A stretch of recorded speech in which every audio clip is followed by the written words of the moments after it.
शांत गजमुख बालक, तुम तो पूर्व में भी इन देवताओं को भगा कर ले जाने का दुस्साहस कर चुके हो। तुम्हें तो यथाशीघ्र बंदी बना लेना ही सर्वथा उचित है।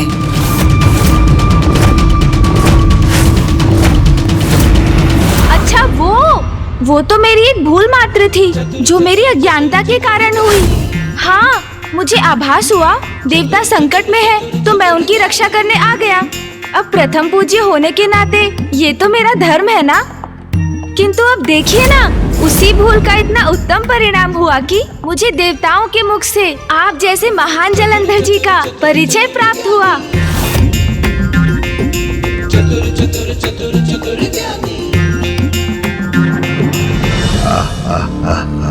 मेरी महानता का प्रचार हुआ हो जिससे अनुचित नहीं, ये विचित्र गजमुख बालक उचित कहता है। भगवान सर्वश्रेष्ठ जलंधर प्रसन्न हुआ। भैया, और मैं तो यहाँ नवीन भगवान महान जलंधर का अभिवादन करने आए हैं। शिव पुत्र भी मेरा नमन कर रहे हैं। शिव का समय गया, ये जलंधर का समय है। किंतु भैया, देवराज इंद्र ने तो जलंधर जी को लेकर कुछ और ही कहा था, है ना? हाँ गणेश, कहा तो था। अब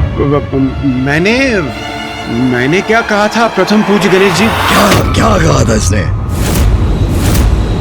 कैसे कहूँ, किंतु कहना तो पड़ेगा ही। देवराज इंद्र कह रहे थे भगवान जलंधर भगवान जैसे नहीं है, किंतु जलंधर जी, उनका कथन सत्य नहीं है। सत्य तो आप हैं। हाँ,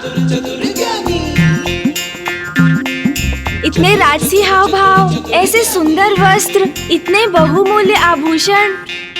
अरे वाह, आपके पास तो त्रिशूल भी है।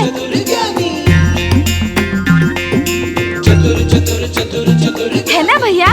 हाँ। कदाचित भगवान को तो ऐसा ही दिखना चाहिए। पिताश्री तो ऐसा कुछ करते ही नहीं, बस पशु चर्म का वस्त्र धारण करते हैं। उनके तन पर भस्म ही रहती है। साधारण रुद्राक्ष की माला कंठ में धारण करते हैं। किंतु जलंधर जी, आप तो बिल्कुल भिन्न हैं उनसे। हाँ, नवीन युग के नवीन भगवान। भा गए आप तो मुझे। जलंधर जी की जय हो। चतुर गणेशा।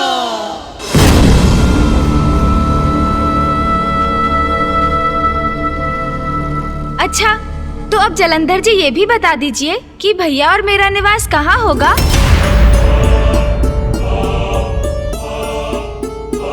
तुम दोनों का निवास कहाँ होगा? अर्थात? जलंधर जी, आपके पीछे खड़ी ये दुष्ट दासी कौन है जो हमारे वार्तालाप में बार बार व्यवधान उत्पन्न करने का दुस्साहस कर रही है? आप जैसे भगवान को दासियों को इतनी स्वतंत्रता देना उचित नहीं जलंधर जी। मूर्ख, दासी कह रहा है मुझे। मेरे बलश्रेष्ठ इसका दंड देंगे तुम्हें। दासी नहीं है, मेरी पत्नी है वो।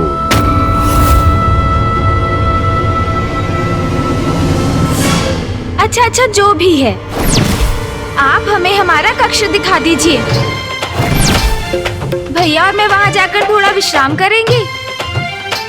फिर यहाँ निवास की अपनी उचित व्यवस्था भी तो करनी है। तुम दोनों यहाँ निवास करोगे?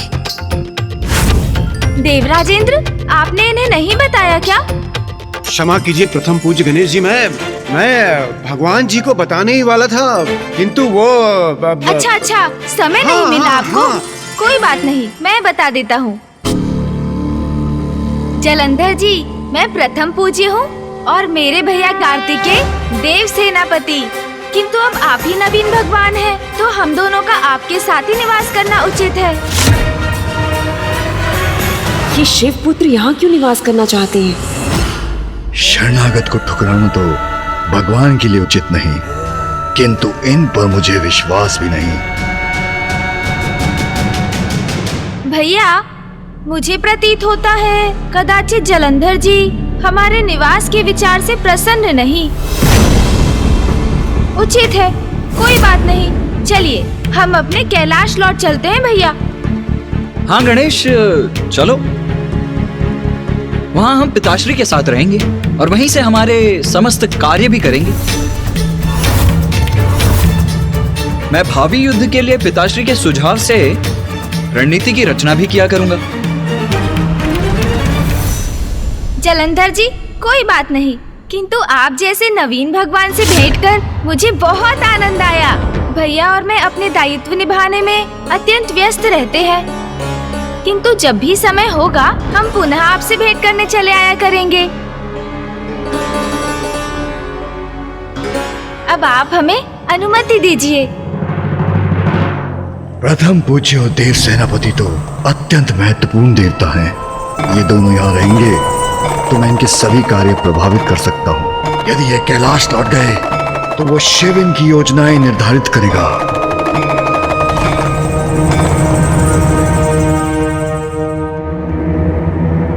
रुको,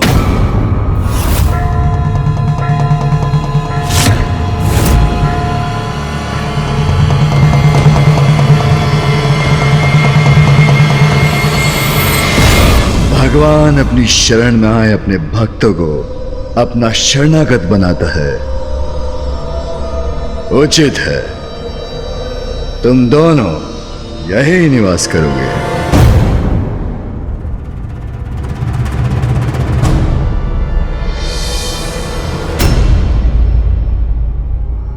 धन्यवाद नवीन भगवान जी, आपने सिद्ध कर दिया। आप तो वास्तव में ही महान है। महान ही नहीं, महानतम हूं मैं सर्वश्रेष्ठ भगवान जलंधर। अब तुम सभी यहां से प्रस्थान करो। भगवान सर्वश्रेष्ठ जलंधर विश्राम करने के इच्छुक।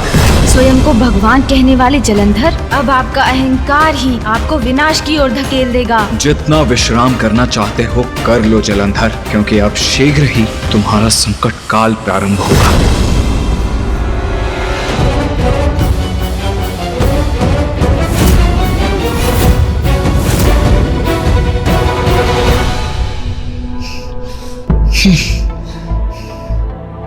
गणेश, तुम एक क्षण भी यहाँ कैसे रह सकते हो? मुझे तो घृणा हो रही है इस स्थान से। मन तो करता है अभी जाऊं और उस जलंधर की ग्रीवा दबाकर अंत कर दूं उसका। उचित नहीं किया बलश्रेष्ठ। क्या आवश्यकता थी उन दोनों को यहाँ निवास करने की अनुमति देने की? मुझे तो उन पर तनिक भी विश्वास नहीं है। अगर मेरा बस चलता तो मैं उन दोनों को उस समय कालकोठरी में डलवा देती। मुझ शक्ति स्वरूपा को दासी कह रहा था। हमें उन दोनों को बंदी बना लेना चाहिए था। गणेश, तुम सुन भी रहे हो मैं क्या कह रहा हूँ? उस जलंधर और उसकी दुष्ट पत्नी पर मुझे तनिक भी विश्वास नहीं है। मुझे तो ये समझ में नहीं आ रहा है कि हम यहाँ समय व्यर्थ क्यों कर रहे हैं। चिंता ना करें भैया, मैं सुन भी रहा हूँ आपको, आपके कथन पर भी ध्यान दे रहा हूँ और शीघ्र उसके लिए कुछ करने भी जा रहा हूँ। किंतु आपको धैर्य पूर्वक कुछ और समय मेरा विश्वास करना होगा। मुझे उन शिव पुत्रों पर तनिक भी विश्वास नहीं है।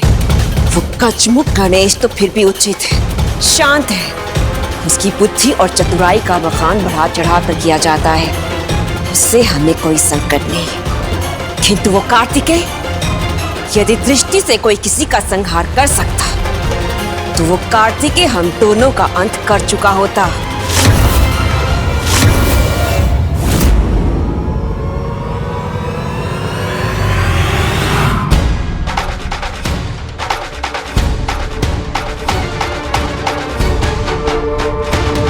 ये क्या गणेश, अब तुम गीली मिट्टी के साथ क्रीड़ा कर रहे हो?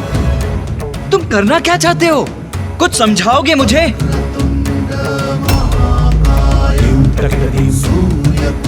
आप शीघ्र ही सब कुछ समझ जाएंगे भैया। बस थोड़ी अवधि के लिए मेरा और साथ दीजिए आप। चलिए, हमें शीघ्र ही यहाँ पार्थिव शिवलिंग का निर्माण करना है। ओह, तो ये आरंभ है तुम्हारी योजना का।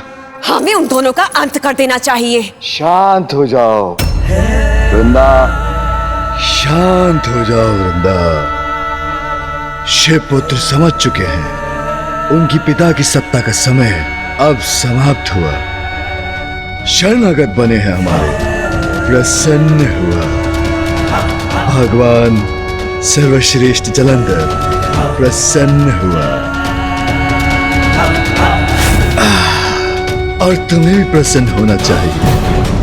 उनके हमारे शरण में आने से तो प्रमाणित हो चुके हैं कि सृष्टि में एकमात्र भगवान मैं, शक्ति तुम।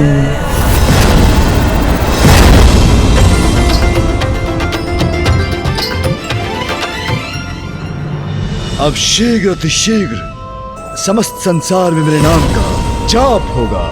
सर्वत्र गूंजेगा एक ही मंत्र, ओम जलंधराय नमः, ओम जलंधराय नमः। ओम नमः शिवाय। शिवाय। ओम नमः शिवाय। ओम नमः शिवाय। ओम नमः शिवाय। ओम नमः शिवाय। बलश्रेष्ठ, ये क्या हो रहा है? ये मंत्र मेरे कैलाश पर शिव के नाम का जाप कौन कर रहा है दुस्साहस?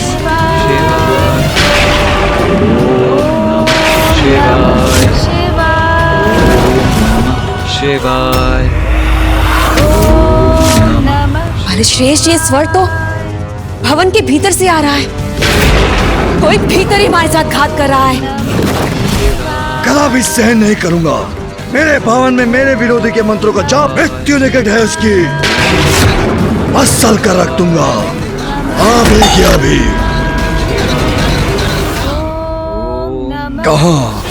कहां से आ रहा है स्वर? ओम शिवाय। शिवाय। शिवाय। ओम नमः शिवाय। शिवाय। ओम नमः शिवाय।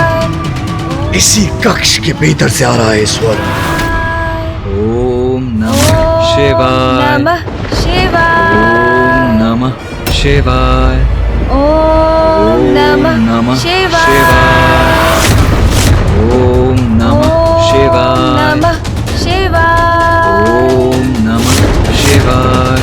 ओम नमः शिवाय।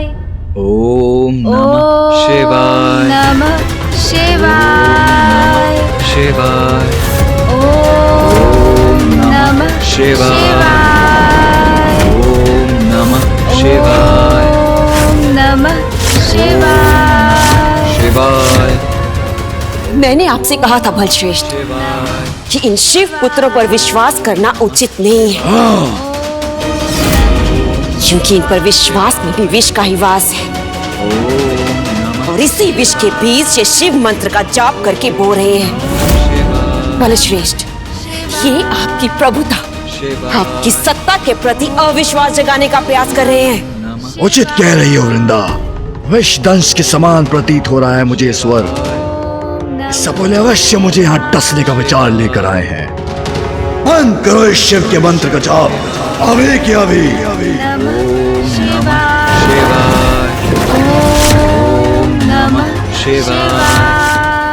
मेरे कैलाश में शिव का नाम लेने की अनुमति नहीं। इसे रोको अभी की अभी। नमः शिवाय। बलश्रेष्ठ, ये ऐसे नहीं मानेंगे। आपके आदेश की ऐसी अवमानना के लिए इन्हें कठोर से कठोर दंड दीजिए। दूंगा, उचित दंड दूंगा इन्हें। ओम नमः शिवाय। इस दुष्ट गजमुख गणेश के कान खींच कर खड़ा करता हूँ। शिव मंत्र का जाप करना तो क्या, उसे सुनना भी भूल जाएगा। शिवाय। ओम नमः शिवाय। नमः शिवाय। शिवाय। ओम नमः शिवाय। ओम नमः गणेश को स्पर्श करने की भूल भी मत करना जलंधर। नमः शिवाय। ओम नमः शिवाय। ओम नमः शिवाय। ओम नमः शिवाय। ओम नमः शिवाय। जलंधर, तुम्हारा हाथ पुनः आगे बढ़ा तो उसका दुष्परिणाम सह नहीं सकोगे तुम। ओम नमः शिवाय। ओम नमः शिवाय। ओम नमः भले श्रेष्ठ, आप रुक क्यों गए? ये गणेश अभी भी उस शिव का मंत्र जपे जा रहा है। शिवाय। आप इसे दंडित करने में झिझक क्यों रहे हैं? संकोच का तो कोई स्थान ही नहीं। दंडित तो अवश्य करूंगा इस गजमुख बालक को, अभी क्या भी। ओम नमः शिवाय। भैया,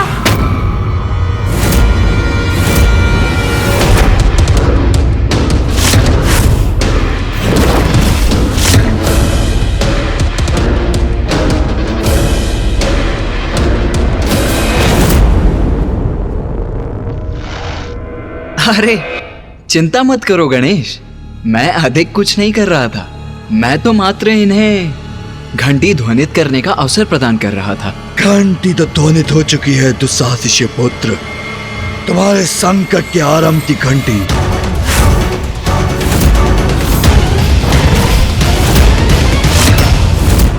उचित किया गणेश जो तुमने अपने भ्राता को रोक दिया, अन्यथा तुम्हारे साथ साथ इसके भी कान खींचता, धकेल के अपने भवन से बाहर कर देता, अपने कैलाश से। अभी क्या भी। जलंधर जी, हिंसा से कभी किसी समस्या का समाधान कहाँ हुआ है? इस प्रकार उत्तेजित होकर भीतर आने के स्थान पर यदि आप यहाँ शांति से आते, हमारे साथ बैठकर शिव मंत्र का जाप सुनते, तो निश्चित ही आपका क्रोध शांत हो जाता। तभी के तभी। इतना दुस्साहस। मैं भगवान जलंधर तुम्हारे मुख से ओम जलंधराय नमः का जाप सुनने के स्थान पर मैं शिव के मंत्र का जाप करूं? अंतिम चेतावनी दे रहा हूं तुम्हें। या तुम्हें तो क्या, किसी को भी शिव का नाम लेने की अनुमति नहीं। किंतु भगवान का नाम लेने में किसी की अनुमति की क्या आवश्यकता है जलंधर जी? बस बस बस, बहुत हुआ बालक। भूल गए हो क्या मैं तुम्हारा भगवान हूँ? ये मेरा कैलाश है, मेरा निवास है। मेरी अनुमति से तुम यहाँ निवास कर रहे हो, शरणागत हो, किंतु आभार मानने के स्थान पर मेरे ही निवास में उस शिव का नाम ले रहे हो। द्रोही हो तुम। इसका दुष्परिणाम तुम दोनों को भुगतना होगा, और वो भी अभी के अभी। क्रोध के कारण व्यक्ति अपने वाणी और अंगों से नियंत्रण खो बैठता है, और वही स्पष्ट आपके हाव भाव में भी झलक रहा है। क्या कारण है आपके इस क्रोध का, नवीन भगवान जलंधर जी? नवीन भगवान? नवीन भगवान नहीं, वास्तविक भगवान है सर्वश्रेष्ठ जलंधर। महादेव से भयभीत है क्या? कदाचित महादेव से असुरक्षा का भाव है आपके भीतर, इसीलिए तो आपको बार बार ये जताने और बताने की आवश्यकता पड़ती है कि आप ही वास्तविक भगवान हैं। असुरक्षा का भाव मुझे? हाँ तो उचित ही तो है। हम महादेव पुत्र यदि अपने पिताजी की पूजा कर रहे हैं तो इसमें आप विचलित क्यों हो रहे हैं? महादेव की पूजा से आपको क्या भय हो सकता है? इन शिव पुत्रों का दुस्साहस तो अपनी सभी सीमाएं लांघ रहा है। जब इन्होंने यहाँ प्रवेश किया था, मुझे तो तभी संदेह हो गया था इन दोनों पर। इन्हें तभी बंदी बना लेना चाहिए था हमें। जब देवताओं ने महादेव को बताया कि आपने स्वयं को वास्तविक भगवान घोषित किया है, तो महादेव तो क्रोधित हुए ही नहीं, वे शांत ही रहे। और उन्होंने पूर्ण आत्मविश्वास से भी कहा कि उनकी वास्तविकता तो सर्वज्ञात है, इसलिए कोई स्वयं को भगवान कहने लगे तो भी इससे उनके सत्य पर कोई प्रभाव नहीं पड़ता। किंतु उनके विपरीत महादेव की पूजा आपको इतना क्रोधित क्यों कर रही है? हाँ समझ गया। इन्हें प्रतीत होता है कि यदि कोई महादेव की पूजा करेगा तो ये भगवान नहीं रहेंगे। अर्थात इन्हें तो स्वयं पर विश्वास ही नहीं है गणेश। बंद करो ये अनर्गल प्रलाप। देखो मुझे, क्या मैं तुम्हें असुरक्षित दिखता हूं? मैं सर्वश्रेष्ठ जलंधर भयभीत कदा भी नहीं, किसी से भी नहीं, चाहे वो तुम्हारे महादेव शिव क्यों ना हो। सागर की अतल गहराई से सबको परास्त करके बाहर आया हूं मैं, और एक श्रेष्ठ कैलाश का निर्माण ही नहीं किया, अपितु स्वयं को सर्वोच्च भगवान और वृंदा को देवी शक्ति के पद पर आसीन किया।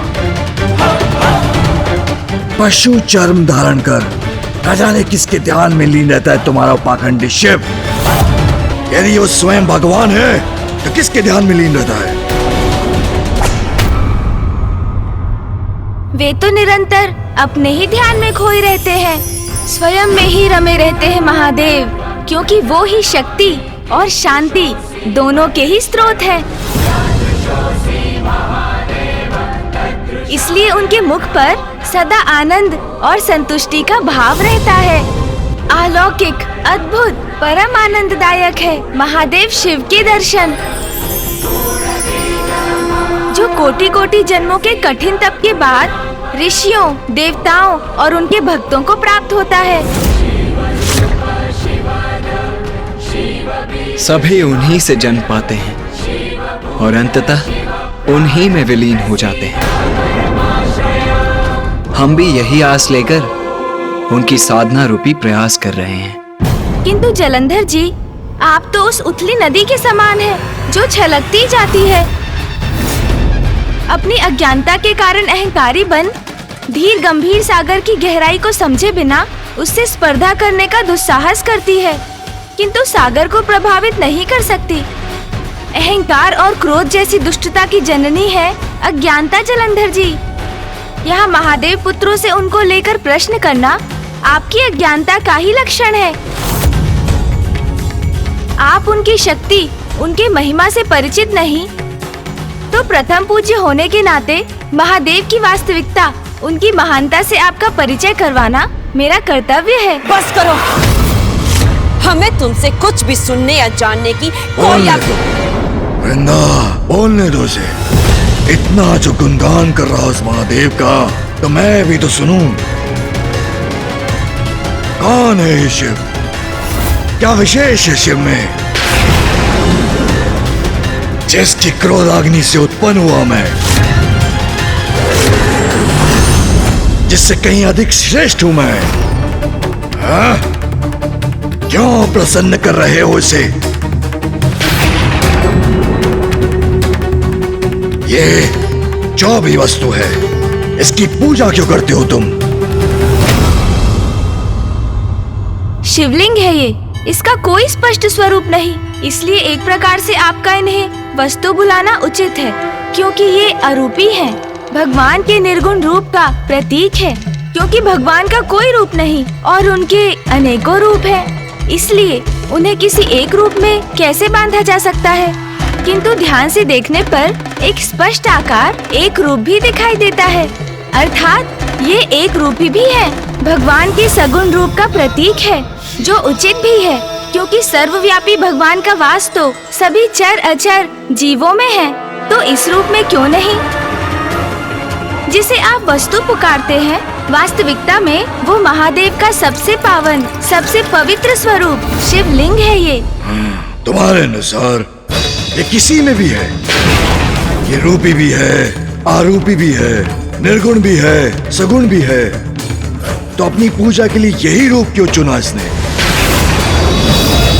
तो सुनिए जलंधर जी, जब सृष्टि की रचना भी नहीं हुई थी, जब ना सूर्य थे, ना चंद्र, ग्रह नक्षत्रों का भी कोई अस्तित्व नहीं था, ना दिवस होता, ना रात्रि, अग्नि, पृथ्वी, वायु और जल का भी कोई चिन्ह नहीं था, सर्वत्र व्याप्त था तो एकमात्र गहन अंधकार।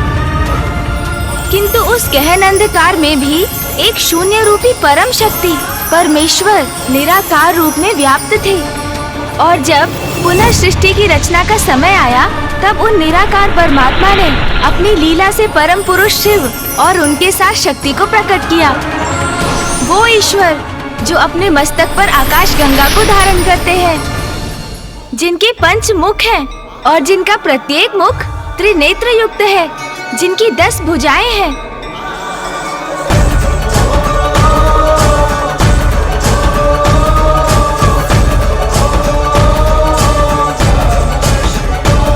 जो त्रिशूलधारी है, उनके श्री अंगों की प्रभा कर्पूर समान श्वेत गौर है। उन्हीं परम पुरुष ईश्वर जगत में शिव, शंभु, महेश्वर और महादेव रूप में विख्यात हैं। और माँ आदि शक्ति अष्टभुजाधारी है। सर्वभूतेषु शक्तिरूपेण संस्थिता। नाना प्रकार के आभूषण उनके श्री अंगों को सुशोभित करते हैं।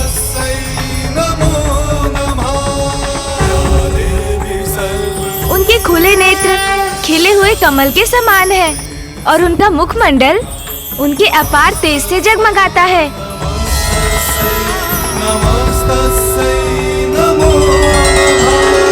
जगत पिता महादेव, माता आदि शक्ति, पिताश्री और माँ, आपको हमारा नमन।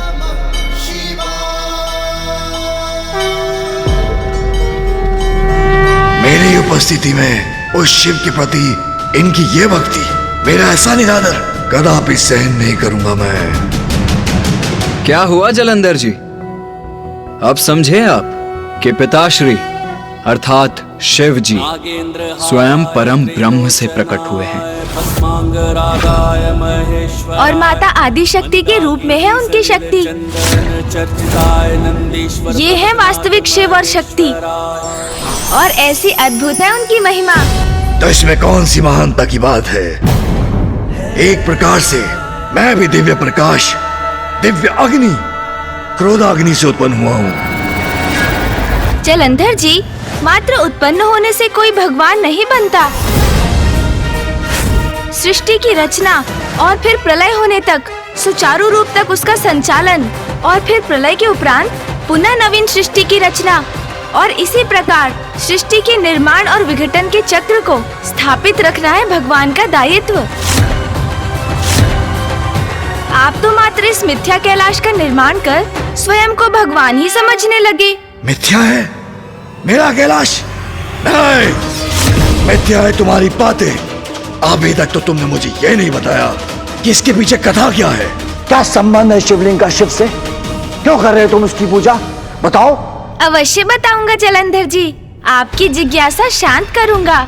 तो सुनिए, शिवलिंग का संबंध भी सृष्टि की रचना से है। जब परम ब्रह्म परमात्मा ने महादेव को प्रकट किया और उनकी शक्ति से नारी रूपिणी माँ आदि शक्ति प्रकट हुई, तब माता ने प्रभु से सृष्टि की रचना करने को कहा। शिव जी ने उनका ये प्रस्ताव स्वीकार किया। तब उस समय उनकी शक्ति पुरुष रूप में अवतरित हुई, क्योंकि सृष्टि को उत्पन्न करने और उसके संचालन का दायित्व निभाने के लिए उन्हें एक अन्य पुरुष की उपस्थिति का भान हुआ। तब श्री हरि नारायण अर्थात विष्णु देव उसी तत्व से, शिव की उसी शक्ति से उत्पन्न हुए जिससे माँ आदि शक्ति प्रकट हुई थी। शिवाय विष्णु रूपाय शिव रूपाय विष्णवे, शिवस्य हृदयं विष्णु, विष्णोच्च हृदयं शिव। यथा शिवमयो विष्णुरेवं विष्णुमय शिव, यथांतरम न भेदस्यो शिव राघव योस्तथा। अर्थात शिव विष्णु के ही रूप हैं और विष्णु शिव के, दोनों एक दूसरे के हृदय में वास करते हैं, अर्थात दोनों एक ही हैं।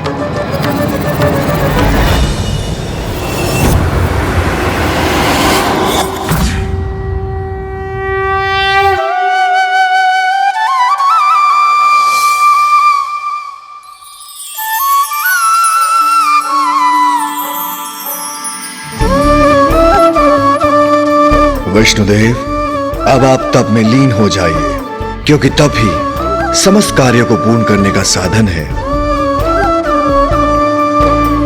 अपने तप के प्रभाव से ही आप उनसे भेंट करेंगे जो आपको आपके सभी कर्तव्यों और दायित्वों के पथ पर आगे बढ़ने के दिशा निर्देश देंगे।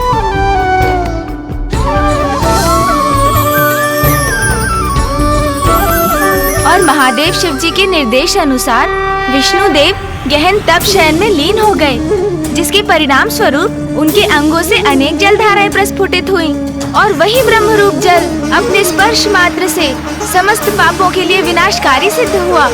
क्योंकि स्वयं परम पुरुष विष्णुदेव स्वयं उस नार अर्थात उस जल में शयन करते थे, इसलिए उनका नाम नारायण जगत में प्रसिद्ध हुआ। वैसे जलंधर जी, जैसे आपके मन में महादेव को लेकर इतने प्रश्न उत्पन्न हुए, वैसे ही प्रश्न एक बार ब्रह्मदेव के मन में भी उठे थे। ब्रह्मदेव, एक और नवीन कथा प्रारंभ कर दी। शिव, विष्णुदेव, आदि शक्ति की कथा में ब्रह्मदेव कहाँ से आ गए? भैया, ये नवीन भगवान तो पूर्णतया ज्ञानी है। ब्रह्मदेव की उत्पत्ति कैसे हुई ये भी नहीं ज्ञात इन्हें।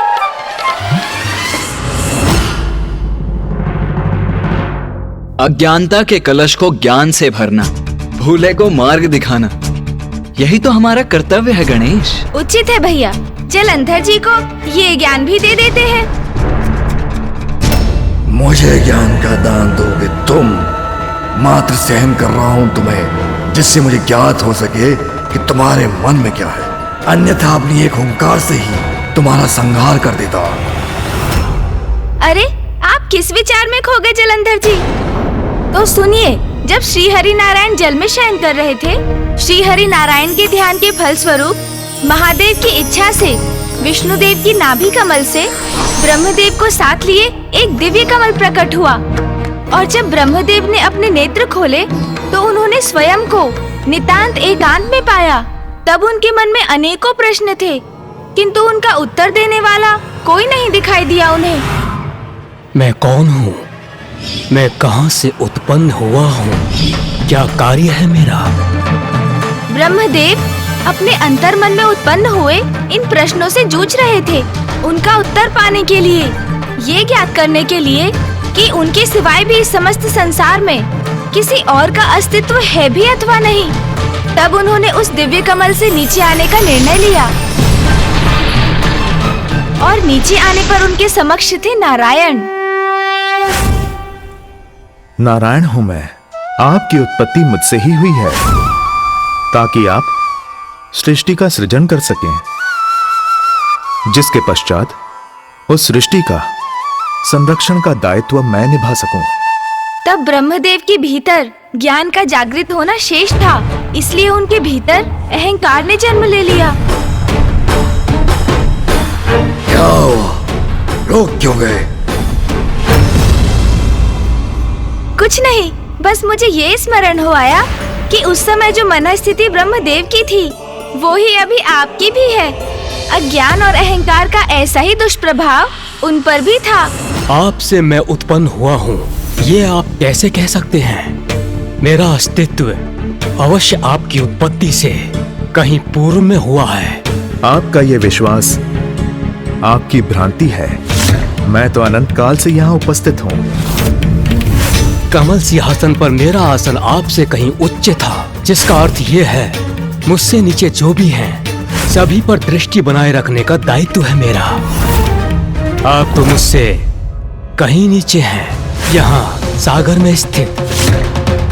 इसलिए मुझ सर्वोच्च का कोई भी जन्मदाता हो, वो भी आप, असंभव है ये। स्वयंभू हूँ मैं, महानतम हूँ मैं, परमेश्वर हूँ मैं, परमेश्वर हूँ मैं, परमेश्वर हूँ मैं, परमेश्वर हूँ मैं। जैसे ही विष्णुदेव और ब्रह्मदेव के मध्य ये विवाद आरंभ हुआ कि उन दोनों में श्रेष्ठ कौन है, तभी वहाँ एक महान दिव्य स्तंभ प्रकट हुआ।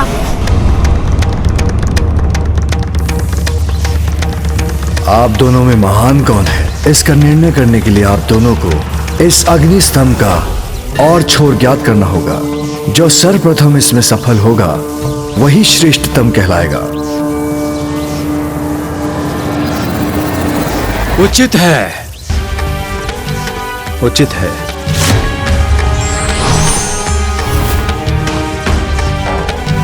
सहस्त्रों वर्षों की यात्रा के बाद भी दोनों को उस अग्नि स्तंभ का आरंभ और अंत नहीं मिला।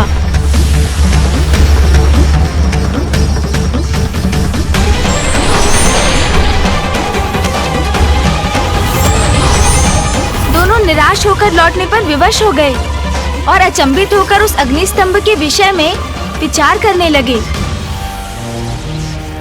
क्षमा कीजिए महाप्रभु, मैं इस अग्नि स्तंभ के ओर छोर को ढूंढने में असमर्थ रहा। अहंकारवश स्वयं को सर्वश्रेष्ठ समझने की मेरी इस भूल को क्षमा कीजिए। विष्णुदेव ने अपनी असफलता स्वीकार की, किंतु ब्रह्मदेव। नारायण ने अपनी पराजय स्वीकार कर ली, किंतु मैं ऐसा नहीं करूंगा। मैंने स्तंभ का ओर छोर ढूंढ लिया है। ब्रह्मदेव, आप सत्य कह रहे हैं ना? आप मुझसे प्रश्न करने वाले होते कौन हैं? जो मैं कहता हूँ सत्य ही होता है।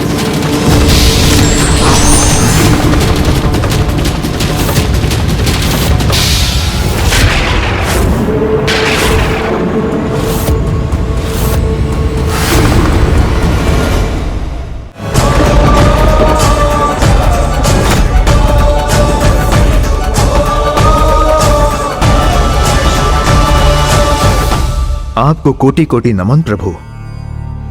आपके इस साकार रूप में आपके दर्शन पाकर मैं कृतार्थ हुआ। कौन है आप? मैं आपको नहीं मानता। मैं ब्रह्मदेव हूँ, सर्वोच्च हूँ, परम ब्रह्म हूँ मैं।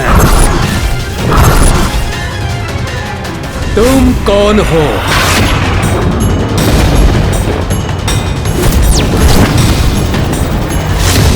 ब्रह्मदेव का अहंकार अपने चरम पर था।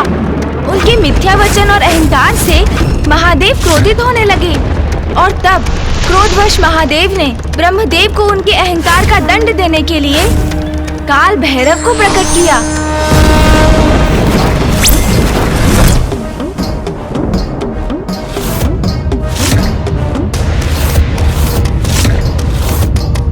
दंभ का अंत करता हूँ मैं, अहंकार का भक्षण करता हूँ मैं। सृष्टि के जनक को अहंकार शोभा नहीं देता। मैं आपको आपके अहंकार का दंड अवश्य दूंगा।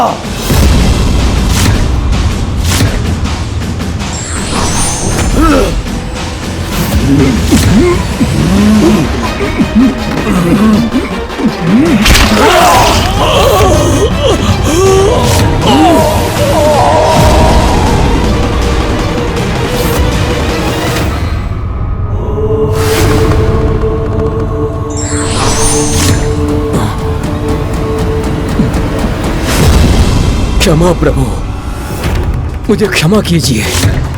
मैं अहंकारी हो गया था प्रभु। शांत हो जाइए प्रभु, मुझे क्षमा कीजिए।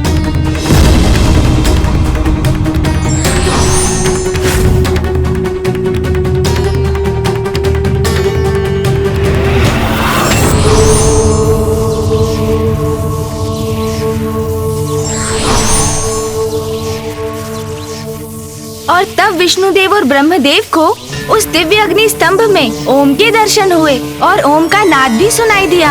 अग्नि स्तंभ के उत्तर भाग में उकार का, मध्य भाग में मकार का और अंततः दक्षिण भाग में अकार का दर्शन हुआ। इन्हीं तीनों ध्वनि के संयोग से ओम का संचार हुआ।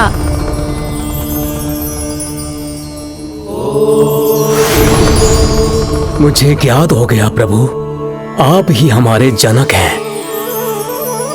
हमें हमारे जन्म का उद्देश्य और कार्यभार बताने की कृपा करें प्रभु। नारायण, आप जगत के पालनहार होंगे। ब्रह्मदेव, आप सृष्टि के रचयिता होने का कर्तव्य निभाएंगे और मैं संहार कर संसार के चक्र को नियमित रूप से गतिमान रखूंगा। और यह अग्निस्तंभ अर्थात लिंग परमपिता परमेश्वर का प्रतीक है। संसार की एकमात्र और सर्वोच्च सत्ता और चरम ऊर्जा और शक्ति का प्रतीक होगा। इसलिए आज से जो भी शिवलिंग की पूजा महान ज्योतिर्लिंग के रूप में करेगा, वो सदा मेरा प्रिय रहेगा और मेरा कृपा पात्र बनेगा। अब आपको समझ में आया जलंधर जी, शिव कौन है और शिवलिंग का क्या महत्व है? और ये भी कि अहंकारियों को महादेव कैसा दंड देते हैं? भगवान सर्वश्रेष्ठ जलंधर को अपनी बातों में उलझाना इतना सरल नहीं जिसका तुम प्रयास कर रहे हो, और ना ही तुम शिव की महानता का बखान करके मुझे भयभीत कर सकते हो। इतने महान है तुम्हारे शिव, तो उनकी पूजा के कक्ष में इतनी दरिद्रता क्यों? मिट्टी से बना शिवलिंग मात्र है यहाँ। कौन भगवान मात्र एक मिट्टी की मूर्त का प्रतीक बनवाकर उसकी पूजा करवाता है? हाँ बलश्रेष्ठ, भगवान जलंधर का तो स्वर्ग विग्रह होगा, फिर इस शिवलिंग की पूजा कौन करेगा? दुर्भाग्य है तुम्हारा, क्योंकि जो अज्ञानता की निद्रा में डूबा रहना चाहता है उसे ज्ञान का प्रकाश भी जागृत नहीं कर सकता। तुम्हारा यह अहंकार तुम्हें सत्य स्वीकार करने नहीं देगा जलंधर। बस बंद करो अपना प्रवचन, और जलंधर नहीं, सर्वश्रेष्ठ जलंधर, भगवान जलंधर हूं मैं, भगवान जलंधर हूं मैं, भगवान जलंधर हूं मैं। दयालु हूं, इसलिए तुम्हें सुंदर भवन और सुंदर कक्ष दिया था, किंतु तुमने दुरुपयोग किया उसका, द्रोह किया मेरे साथ। इस कक्ष को तुमने शिव मंदिर बना डाला। हटाओ उसे। मैंने कहा हटाओ उसे, अन्यथा इसे अपने पांव से मसल कर रख दूंगा।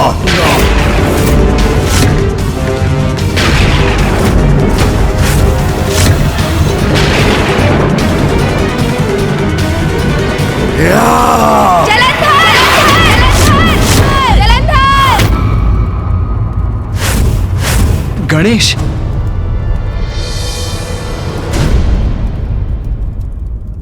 बालक, बालक समझकर तुम्हें क्षमा कर रहा हूं।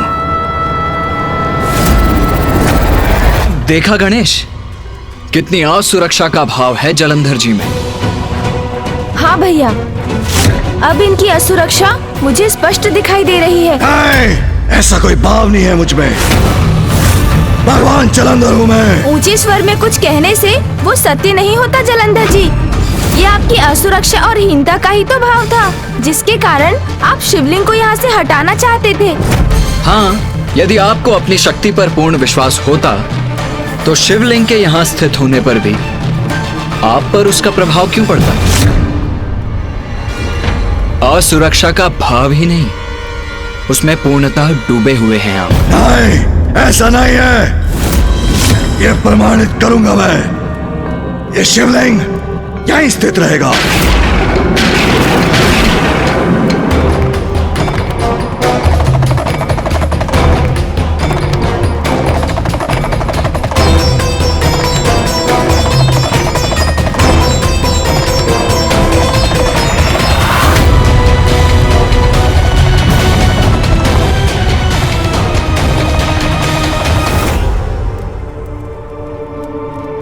तुम्हारे मुख से निकली ये शिव कथा कोरी कल्पना है तुम्हारी। पूजा तो मेरी भी होनी चाहिए, ऐसी ही होनी चाहिए। तुम दोनों शिव के समान मेरी पूजा भी करोगे, जिससे मैं भी संसार में अपनी पूजा का प्रचलन करवाऊं। तो उचित है, महादेव की पूजा की भांति ही विधि विधान से हम आपकी कल प्रातःकाल पूजा करेंगे। गणेश,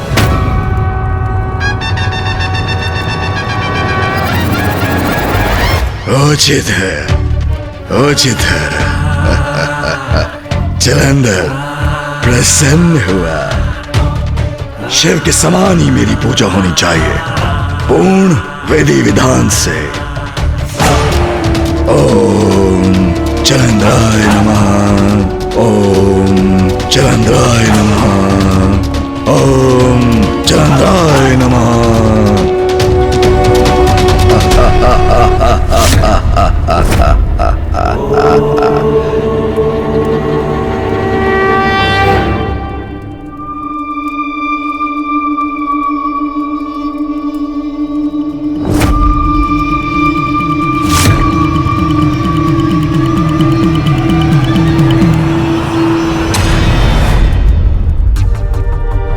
कहां से आ रहा है प्रकाश, मैं भगवान हूँ। मेरी निद्रा भंग करने का दुस्साहस कौन कर रहा है?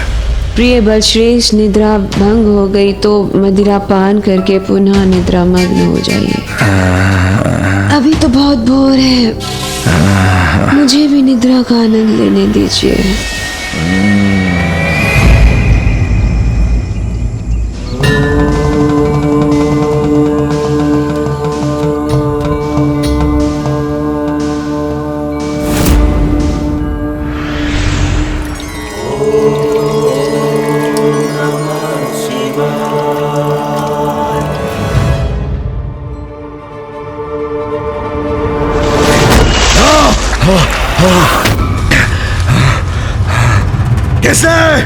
किसने किया दुस्साहस?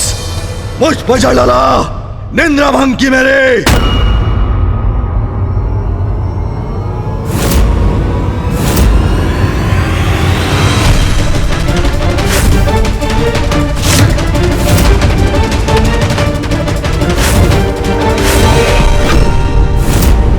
मैं तो बल से पराजित करना चाहता था इसे, किंतु गणेश की युक्ति से यह अपने विनाश को ललकारने के लिए अवश्य विवश हो जाएगा। क्रोधित क्यों हो रहे हैं जलंधर जी? मेरे शब्दों से आपकी अज्ञानता का अंधकार नहीं मिटा तो जल से आपकी निद्रा भंग कर आपको जागृत करने का प्रयास कर रहा हूँ मैं। तुम दोनों सुन जी,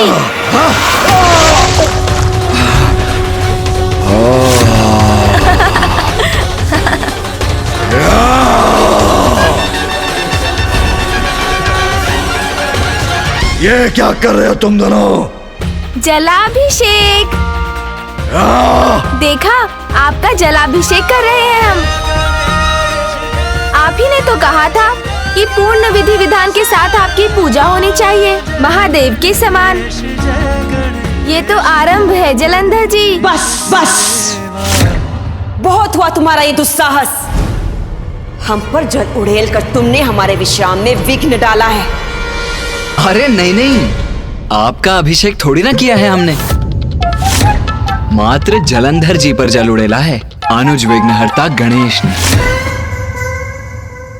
जो समय आने पर विघ्न करता भी बनता है। और आप क्रोधित क्यों होती हैं? ये तो आपका सौभाग्य है देवी वृंदा जी कि भगवान जलंधर के अभिषेक का कुछ जल उन्हें स्पर्श कर छिड़क कर आप पर गिर गया। आप तो धन्य हो गई। आपकी लीला। नहीं सहूंगा अपने साथ तुम्हारी एक क्रीड़ा। तुम्हें क्या दिया? तुमने क्या किया? कदाचित आपको पुनः स्मरण कराना होगा जलंधर जी। आपकी ही तो आज्ञा का पालन कर रहे हैं हम। शिवलिंग के जलाभिषेक के समान ही तो हमने आपका भी जलाभिषेक कर दिया। ये पूजा है अथवा भगवान को कष्ट देने की परंपरा?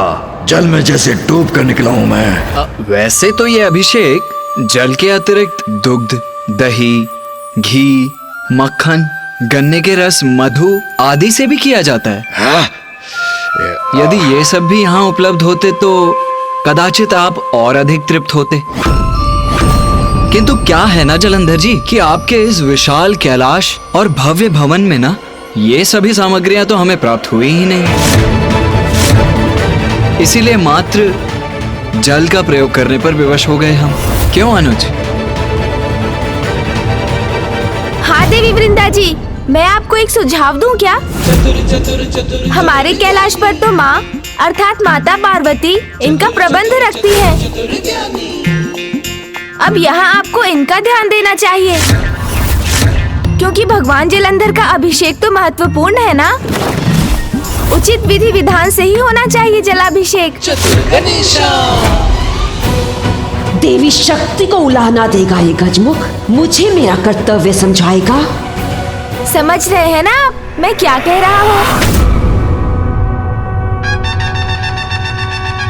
अरे आप दोनों तो अवाक खड़े हैं।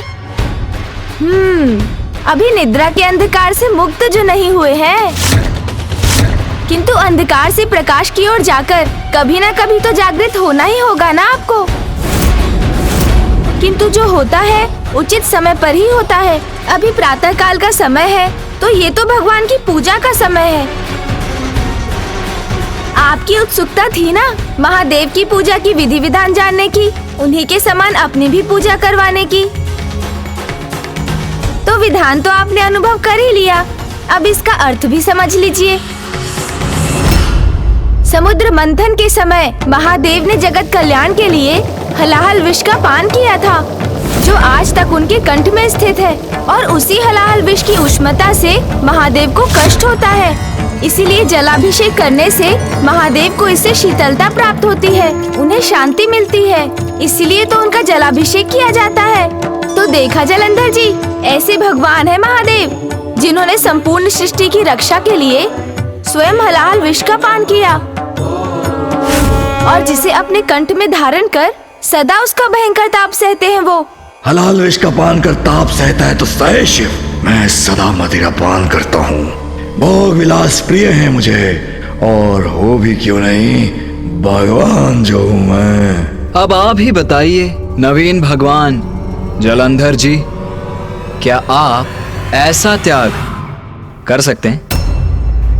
इन शिवपुत्रों का दुस्साहस तो बढ़ता ही जा रहा है। एक मुझे सीख दे रहा है और दूसरा प्रश्न कर रहा है मुझसे। बलश्रेष्ठ ये क्या कह रहे हैं? आप इन्हें रोकते क्यों नहीं?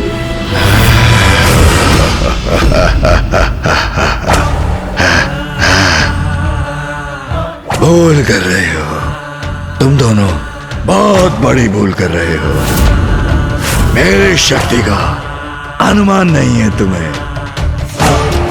तुम्हारे मुख से शिव की प्रशंसा सुन सुनकर मेरे कान भर गए हैं। अब तुम दोनों को चुप कर रहना ही होगा। अभी क्या अभी अब समय आ गया है ये बताने का कि भगवान सर्वश्रेष्ठ जलंधर क्या कर सकता है।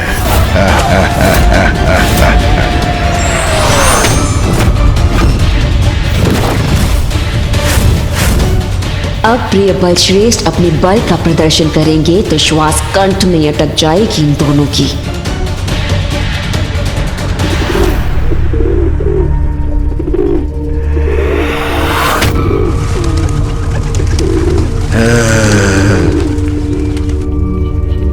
अब ये तो नहीं उड़ेगा, इसके प्राण पखेरु अवश्य उड़ जाएंगे।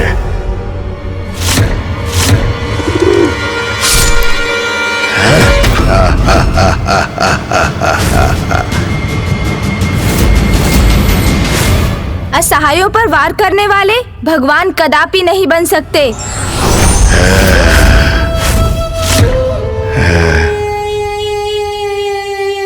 तो उन पर वार करता हूं जिनके स्वयं शिव सहायक है।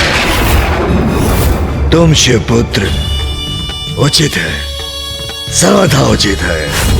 बहुत गुणगान कर रहे थे ना अपने पिता शिव का। अब देखना कैसे अपने युद्ध कौशल में परास्त करूंगा तुम दोनों को। तब सिद्ध होगी भगवान सर्वश्रेष्ठ जलंधर की महानता।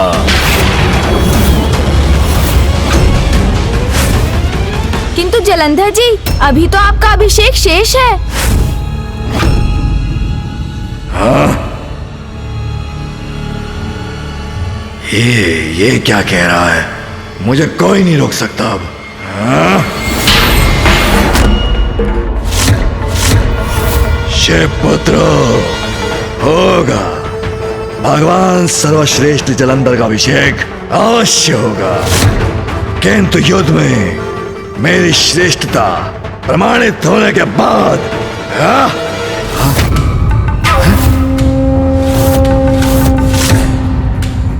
बलश्रेष्ठ कहाँ गए ये दोनों? जाएंगे कहाँ? मेरे भय से यहीं कहीं छिपे होंगे। सर्वप्रथम उन्हें ढूंढकर पराजित करूंगा मैं।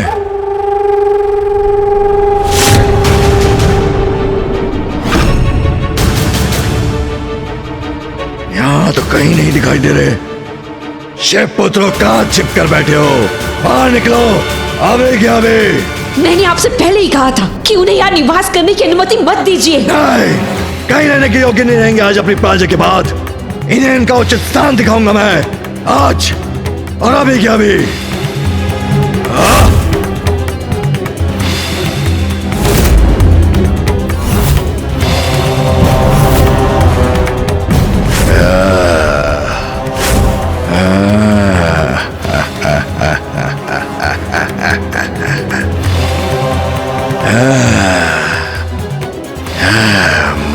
से लोग छिपे भगवान सर्वश्रेष्ठ जलंधर हूं मैं। क्या ये क्या है? सावधान क्या बलश्रेष्ठ! फेंका इसने मुझ पर?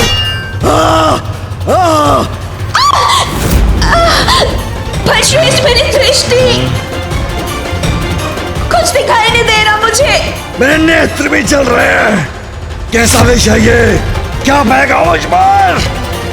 अरे नहीं नहीं भगवान जलंधर जी, ये विष नहीं, ये तो भस्म है। बस बस तो मैं करूंगा तुम्हें। अरे अरे, व्यर्थ क्रोधित हो रहे हैं आप जलंधर जी। ये भस्म तो महादेव की पूजा में अर्पित की जाती है। और ये भस्म जिसे आप यथाशीघ्र अपने तन से हटाना चाहते हैं, महादेव को सर्वाधिक प्रिय है। ये ज्ञात है क्यों? अरे रुकिए रुकिए जलंधर जी, भस्म से संघर्ष मत कीजिए, अपने ऊपर इसका अनुभव कीजिए, इसको अपनी समस्त इंद्रियों से आत्मसात कीजिए।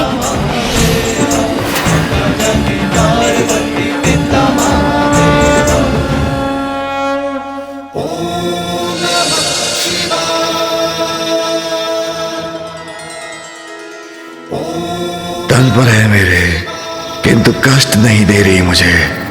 सुनिए, इसके विषय में मैं बताता हूँ। भस्म ही संसार का अंतिम सत्य है, क्योंकि अंततः जीवन का अंत होने पर व्यक्ति की पार्थिव देह अग्नि में समाहित होती है और शेष रहती है तो मात्र ये भस्म, जिसे कोई नहीं अपनाता। उस अंतिम सत्य के प्रतीक भस्म को महादेव अपनाते हैं।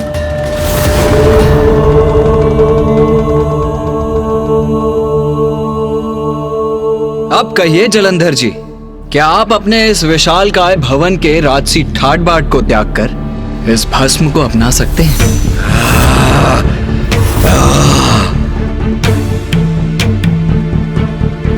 बस बहुत सह चुका हूं तुम्हारा उत्पाद, जिसका अभी अंत होगा।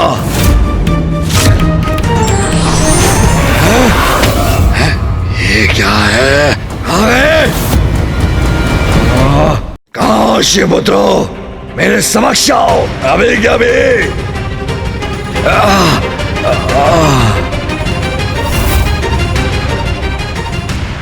स्तंभ के पीछे छिपे हुए थे ना वो।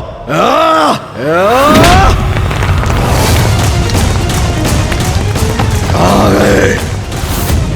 कहाँ गए? शिवपुत्रो, मेरा क्रोध, भगवान सर्वश्रेष्ठ जलंधर का क्रोध लील जाएगा तुम्हें। मुझसे बचकर नहीं जा सकते तुम।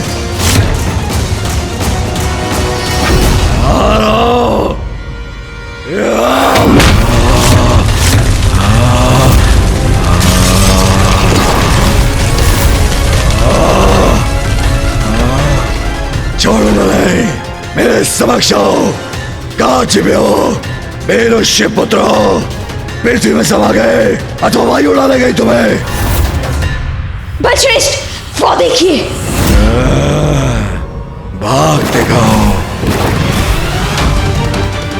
आपको अपमानित करके भाग रहे हैं ये दोनों। चाहिए बलश्रेष्ठ, इन्हें इसी कैलाश में परास्त करके इनकी धृष्टता के लिए दंडित कीजिए इन्हें। ठहर जाओ शिवपुत्रो।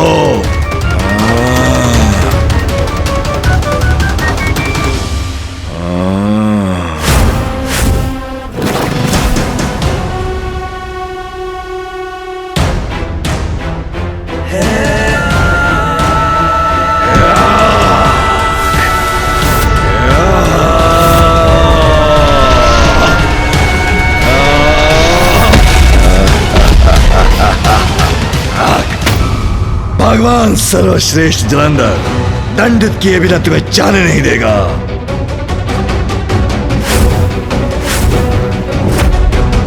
भैया,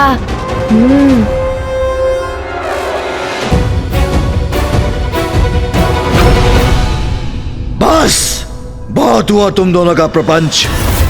दया की थी तुम पर, तुम्हें अपनी शरण में रखा, किंतु जब से तुम दोनों यहाँ आए हो उपद्रव भी फैला रहे हो। बलश्रेष्ठ,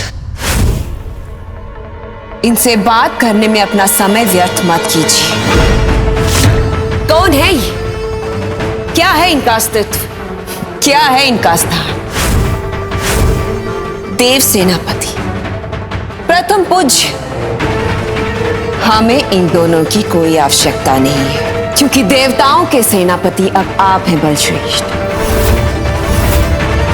प्रथम पूज्य भी हमारे लिए निरर्थक है, क्योंकि संसार में सर्वप्रथम अब आप ही की पूजा होगी।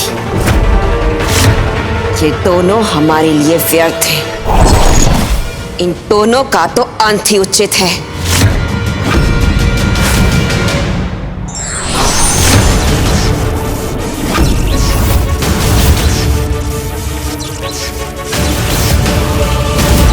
आप देखना किस अवस्था में पहुंच जाता हूं तुम्हें। अभी क्या अभी।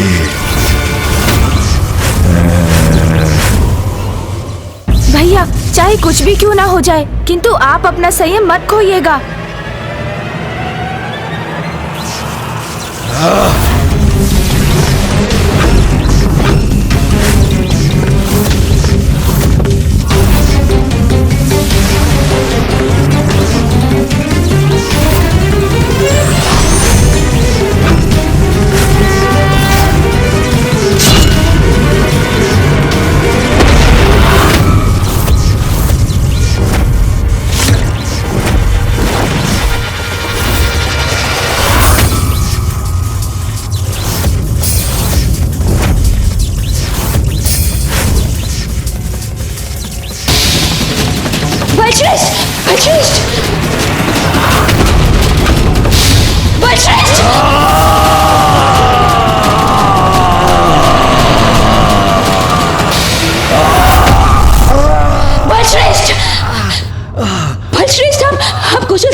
भगवान जलंधर, मेरे अनुज और अपनी पत्नी पर अपनी ऊर्जा शक्ति फेंकने के स्थान पर आप यहाँ आकर मुझसे ही युद्ध क्यों नहीं कर लेते?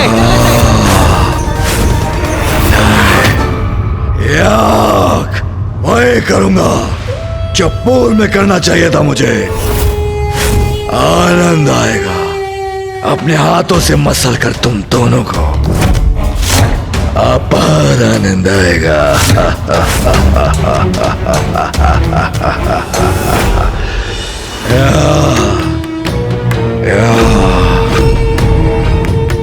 शेपत्रा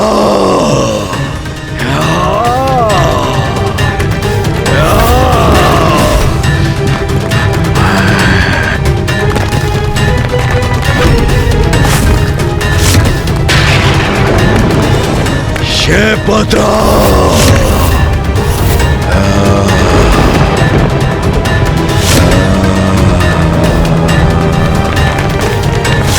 भैया का क्रोध बढ़ गया। अब वो जलंधर से युद्ध करके ही रहेंगे, किंतु अब इस युद्ध को मैं कैसे रोकूं?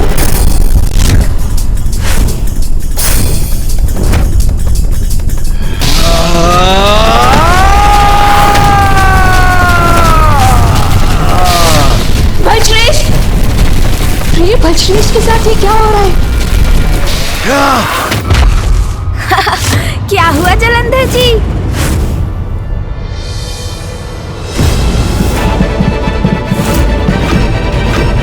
ये सब क्या गिर रहा है मेरे ऊपर? ये अंतिम कार्य, आपका अभिषेक शेष था जलंधर जी। अभिषेक? कैसा अभिषेक? कौन सा अभिषेक?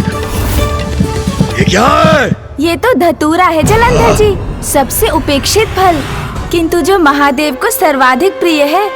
उपेक्षित को भी अपनाते हैं महादेव, और इसी का प्रतीक है ये धतूरा, क्योंकि महादेव को ज्ञात है कि जो सबसे बुरा है उसमें भी कुछ न कुछ अच्छाई अवश्य है। जैसे धतूरे में कांटे हैं तो औषधि के गुण भी हैं। दंड दूंगा, तुम दोनों को भीषण दंड दूंगा शिवपुत्रों। चाल से गिराया मुझे, तुम्हें भी गिराऊंगा। ऊपर आने दो मुझे, फिर बताऊंगा तुम्हें। सोन जी,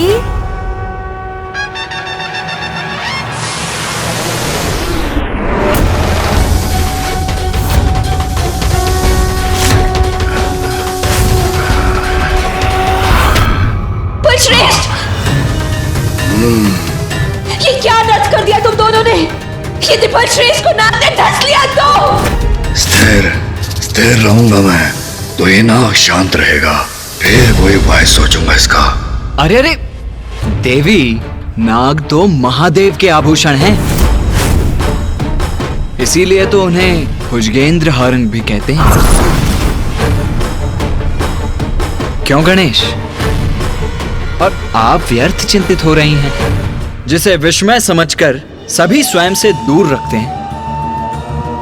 महादेव तो उसे भी सप्रेम अपनाते हैं, जिसके कारण वो भयंकर नाग भी उनके भक्त बन जाते हैं।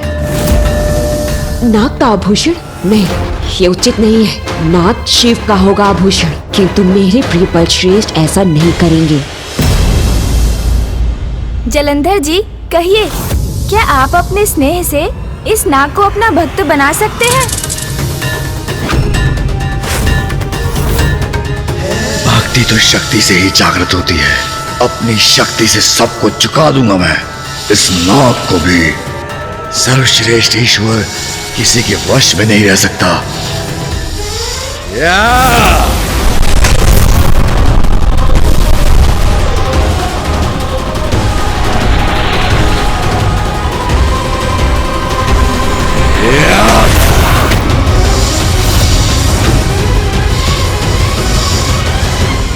क्या हुआ नवीन भगवान जी? हमारे अभिषेक से आपको आनंद नहीं आया? आएगा, आनंद आएगा, अवश्य आएगा। अभी क्या अभी, ये देखो। हाँ?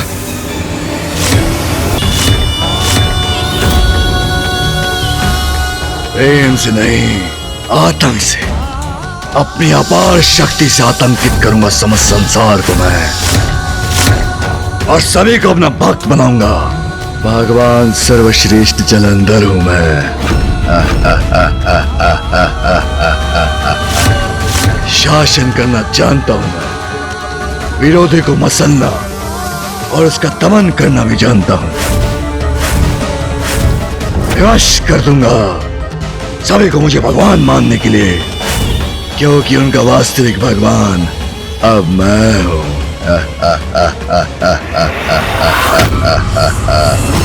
नहीं, मैं जलंधर को इस नाग को क्षति नहीं पहुंचाने दूंगा।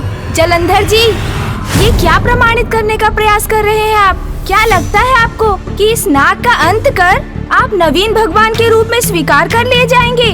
नहीं, मुझे तो इसमें भी आपकी असुरक्षा का भाव ही दिखाई दे रहा है। नाग मेरे पिताश्री को प्रिय है, इसलिए आपकी असुरक्षा और ईर्ष्या दोनों जागृत हो उठी हैं। बस यही बात है ना? उचित कहते हो तुम गणेश। सर्वप्रथम इन्होंने हमें शरण देने का ढोंग किया, हमसे अपना अभिषेक करवाया, हम पर और अपनी ही पत्नी पर वार भी किया, और अब इस निरपराध नाग का वध कर अपनी शक्ति दर्शाना चाहते हैं ये। मैंने अनेकों असुरों को देखा है गणेश, किंतु ये जलंधर उन सभी से अधिक दीनहीन और असुरक्षित प्रतीत होता है मुझे।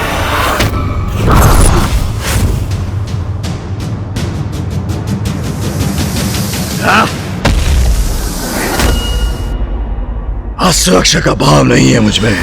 देखो मुझे, शक्तिशाली हूं मैं, अत्यंत बलवान हूं मैं।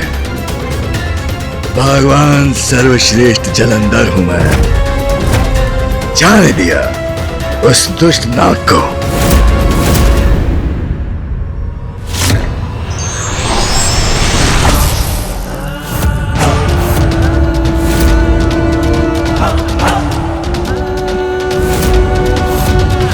अब बलश्रेष्ठ इन शिव पुत्रों को असुरक्षा के भाव से परिचित करवाएंगे।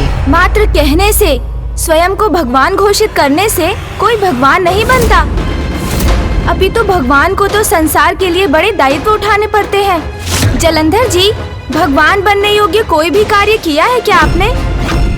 हाँ, संसार का समस्त चक्र तो महादेव के अनुसार ही चल रहा है। सूर्यदेव पूर्व से ही उदित होते हैं, चंद्रदेव रात्रि में ही अपने प्रकाश से समस्त सृष्टि को प्रकाशित करते हैं। आम के वृक्ष पर आम का ही फल आता है, नदी बहकर सागर में ही विलीन होती है, अग्नि से समस्त संसार को उष्णता ही प्राप्त होती है, और पुष्प सदैव सुगंध ही देते हैं। जीवन के सभी क्रियाकलाप पिताश्री महादेव के द्वारा नियत नियमों पर ही आधारित है। आपने तो मात्र इस मिथ्या कैलाश का निर्माण भर किया है। किंतु आपका आदेश कौन स्वीकार कर रहा है? कौन मान्यता दे रहा है आपको? विशाल आकार लेकर ऊंचे स्वर में स्वयं को भगवान पुकारने से क्या भगवान बन जाएंगे आप? नवीन नहीं, मिथ्या भगवान है आप। संपूर्ण ब्रह्मांड के यदि कोई भगवान है तो वो है महादेव, शिव शंकर, जिन्हें सब भोलेनाथ भी कहते हैं और जिनके अनुसार पूरी सृष्टि कार्य कर रही है। महादेव महादेव महादेव, इंद्रदेव, सूर्यदेव, अग्निदेव, वायुदेव, वरुण देव, कुबेर, उपस्थित हो मेरे समक्ष अभी के अभी। कदाचित हमारी युक्ति सफल हो रही है भैया, अब बस आगे आगे देखते जाएं।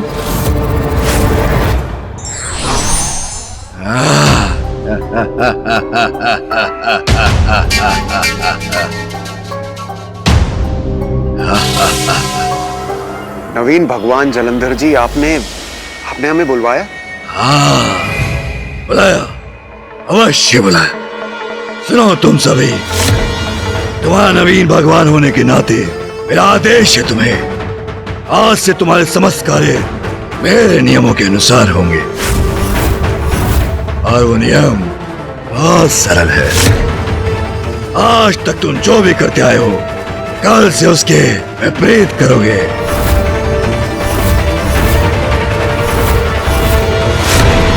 सूर्य पूर्व से नहीं, पश्चिम से उदित होगा।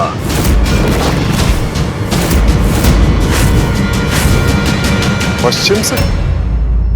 किंतु परंतु कुछ नहीं, मेरा आदेश है, उसका पालन करो। और अग्निदेव, तुम शीतल हो जाओ। हवन और यज्ञ में प्रज्वलित नहीं होंगे तुम। और वरुण, तुम अब किसी भी जल के स्रोत में जल प्रवाहित नहीं करोगे। और तुम चंद्र, तुम ऐसा करो, तुम रात्रि में प्रकाश देना वर्जित कर दो। ऐसा करो, दिवस में आओ। और तुम वायुदेव, तुम स्थिर होकर श्वास वायु का प्रवाह रोक दो। किंतु मैं स्थिर हो गया तो सभी प्राणी श्वास रहित होकर मृत्युलोक को प्राप्त हो जाएंगे। शांत हो जाओ। और कुबेर, तुम संसार का समस्त धन मेरे भवन में भेज दो। तुम आज से धन के स्वामी और संरक्षक नहीं, आज से वो समस्त धन मेरा, भगवान सर्वश्रेष्ठ जलंधर का।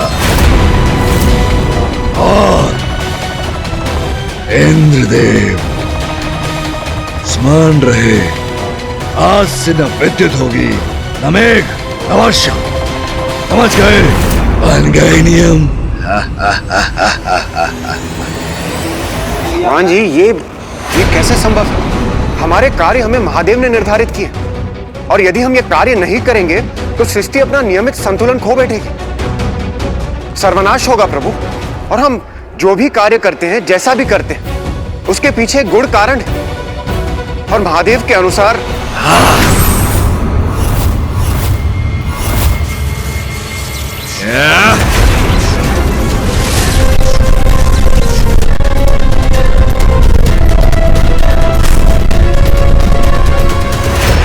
बस बहुत हुई महादेव की महिमा स्तुति। अब मैं हूं महादेव। मैं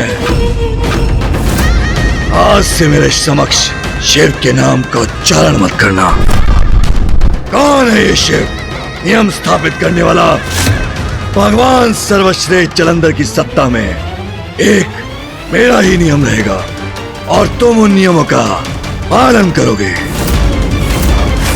अन्यथा इस बार ये ऊर्जा नीचे नहीं गिरेगी, तुम्हारे ऊपर गिरेगी।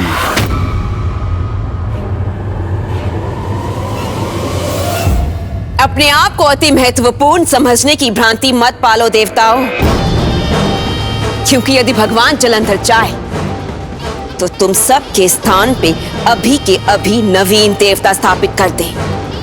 इसलिए यदि अपने पद पर बने रहना चाहते हो तो अपने नवीन भगवान जलंधर के आदेशों का पालन करो। और अपना अपना कर्तव्य निभाओ। अब जाओ, दूर हो जाओ मेरी दृष्टि से, दूर हो जाओ मेरी दृष्टि से। हेलो, मैंने कहा जाओ। चलिए भैया, अब हमारे भी जाने का समय आ गया है। हाँ चलो गणेश। रुको,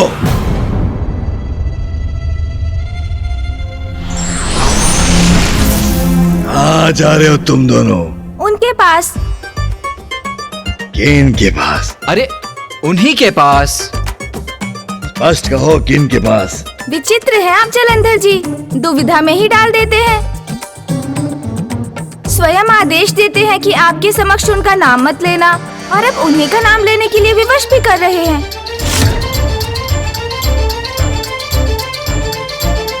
हाँ, महादेव के पास जा रहे हैं हम।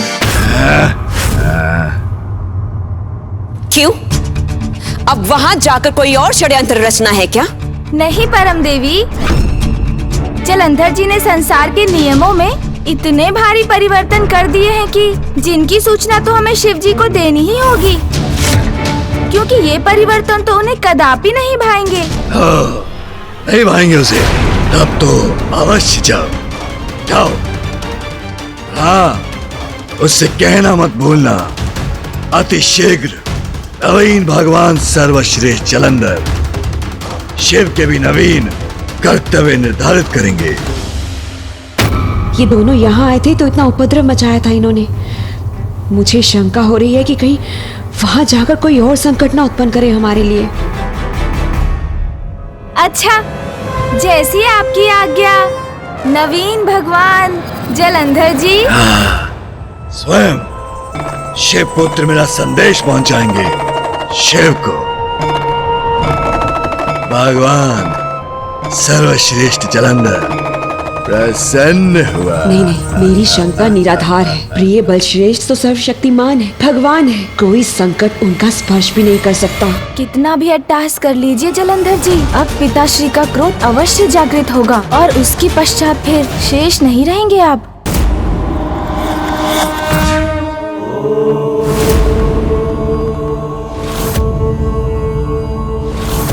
पिताश्री। प्रणाम पिताश्री। प्रणाम पिताश्री। प्रणाम माता। प्रणाम माता। प्रणाम महादेव। प्रणाम माते।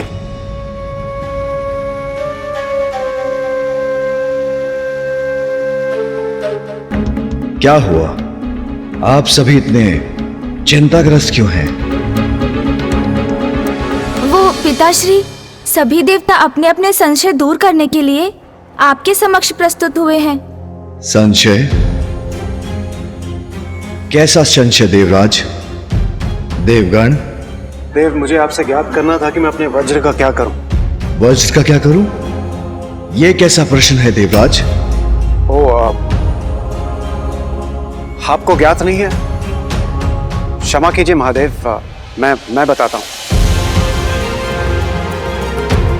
वास्तव में मुझे अपने वज्र की आवश्यकता नहीं, क्योंकि अब ना मेघ होंगे, ना वर्षा होगी और ना विद्युत, और उनसे आने वाले तूफान भी नहीं होंगे। तो महादेव, मेरा वज्र तो व्यर्थ ही हुआ ना। मैं सोच रहा था क्यों ना इसे आप ही के समक्ष छोड़ दूं। और हाँ महादेव, यदि आप अनुमति दें तो मैं स्वर्गलोक के राजभवन को भी बंद कर देता हूं। ये क्या कह रहे हैं देवराज? प्रभु, इंद्रदेव की तरह मुझे भी कुछ कहना है। मैं अपने रथ का क्या करूं? और सूर्यलोक का? मैं सोच रहा था कि मैं अपने रथ को यहीं आपके पास ही छोड़ देता हूं, कैलाश में। हाँ महादेव, और चंद्रलोक का क्या करें? मुझे भी बताने की कृपा करें। प्रभु, अब जब समुद्र और नदियों का अस्तित्व ही नहीं रहेगा, तब मैं भी सोच रहा था कि आपसे अनुमति लेकर तब के लिए चला जाता। अब तो यही उचित है वरुण देव, सर्वथा उचित है। अब संपूर्ण प्राणी, पशु पक्षी, जीव जंतु श्वास रहित होकर अपना जीवन त्याग रहे हों। मुझसे उनकी ये दशा नहीं देखी जाएगी। अब तो महादेव अनुमति दें तो मैं भी कहीं दूर निकल जाऊं। महादेव, क्या मैं नंदी और गणों की सहायता ले सकता हूँ? ये सब क्या हो रहा है? कोई बताएगा मुझे? हाँ कुबेर देव जी, भैया और मैं भी आपकी सहायता करेंगे, क्योंकि अब नवीन कैलाश तक सृष्टि का समस्त धन कोष पहुँचाना कोई सरल कार्य तो नहीं। आपको जितनी भी सहायता प्राप्त होगी कम ही होगी कुबेर जी। बस शांत हो जाइए आप सभी। क्या आप में से कोई एक बताएगा कि यहाँ क्या हो रहा है? या आप सभी क्या कह रहे हैं? हाँ देवराज, जलंधर की धूर्तता का उत्तर हमें चतुराई से देना होगा, और चतुराई इसी में है कि हम सब मिलकर उनकी प्रशंसा करें, उसके अहंकार को बढ़ावा दें, जिससे वो पिताश्री को चुनौती देकर उनसे युद्ध करे और विनाश के मुख में प्रवेश कर जाए।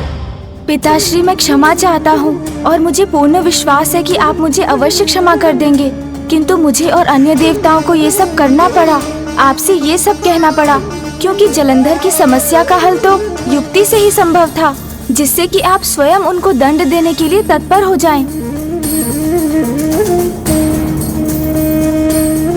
आपको मैं बताता हूँ पिताश्री, जलंधर जी ने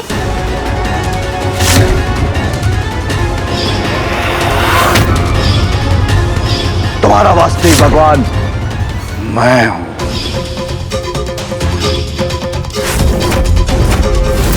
मेरा आदेश है तुम्हें, आज से तुम्हारे समस्त कार्य मेरे नियमों के अनुसार होंगे।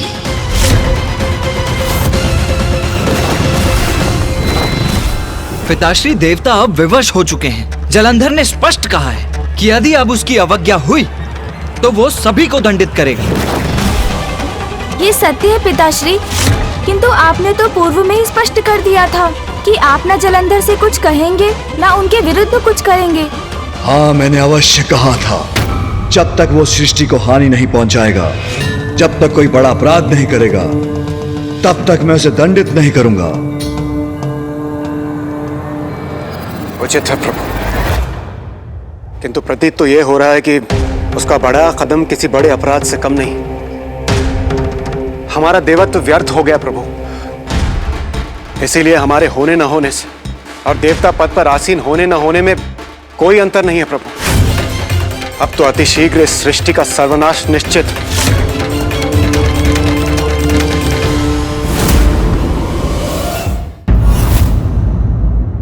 आपको सतर्क रहना होगा प्रिय बलश्रेष्ठ।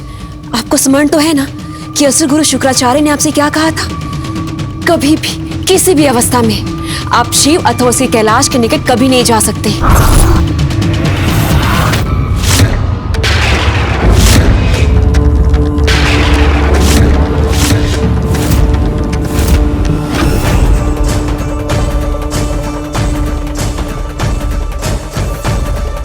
सृष्टि के चक्र को विपरीत दिशा में चलाकर उसके सभी नियमों को भंग कर जलंधर ने वो अपराध किया है जिसका दंड उसे अवश्य प्राप्त होगा।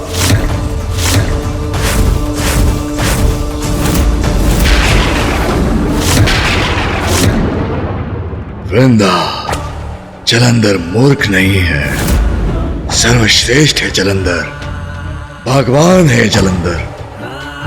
वृंदा, तुम निश्चिंत रहो, मैं स्वयं वहां कदापि नहीं जाऊंगा, किंतु यदि किसी ने मुझे चुनौती दी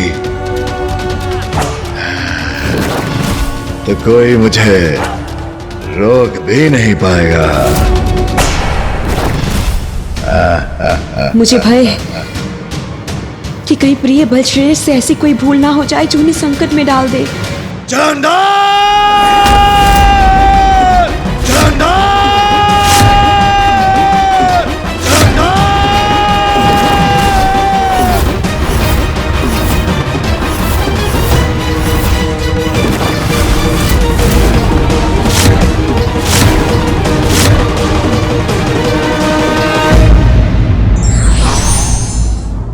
अति आत्मविश्वास पतन का कारण बनता है, अति का अंत निश्चित है।